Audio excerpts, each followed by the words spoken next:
उत्तर प्रदेश में चल रहा बीएलओ का काम अब सरकार के लिए गले की हड्डी बन चुका है। लगातार मौतों और दबाव के आरोपों ने पूरे सिस्टम को कटघरे में खड़ा कर दिया है। नमस्कार, देख रहे हैं आप अनादि टीवी यूपी और मैं हूं आपके साथ स्पर्श सिन्हा। ताजा मामला संभल का है, जहां एसआईआर ड्यूटी में लगे शिक्षक अरविंद कुमार की हार्ट अटैक से मौत हुई है। परिवार ने सीधा आरोप लगाते हुए टारगेट किया है और कहा है कि लगातार बनाए जा रहे अधिकारियों के दबाव की वजह से अरविंद की जान चली गई है।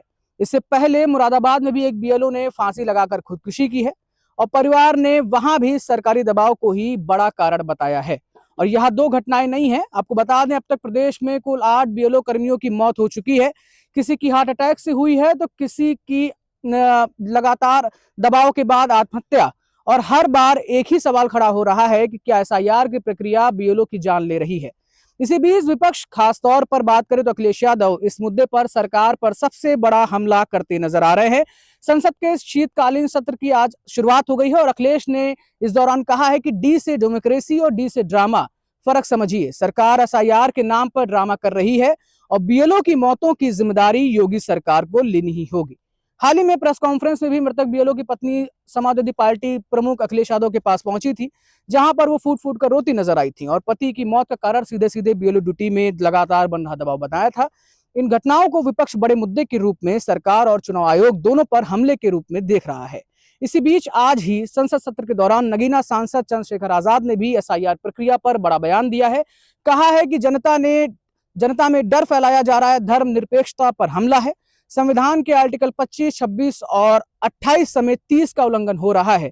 चंद्रशेखर ने साफ आरोप लगाया है कि देश का विकास सिर्फ भाषणों और कागजों पर है, जमीन पर हकीकत कुछ और ही है। और सबसे गंभीर आरोप उत्तर प्रदेश में मरने वाले 90% बीएलओ एससी और ओबीसी वर्ग के हैं। यानी क्या एसआईआर प्रक्रिया के जरिए कमजोर वर्ग के कर्मचारियों को टारगेट किया जा रहा है, ये एक बड़ा सवाल है। उन्होंने इन मौतों को शहादत बताया है और कहा है कि चुनाव आयोग को जवाब देना ही होगा।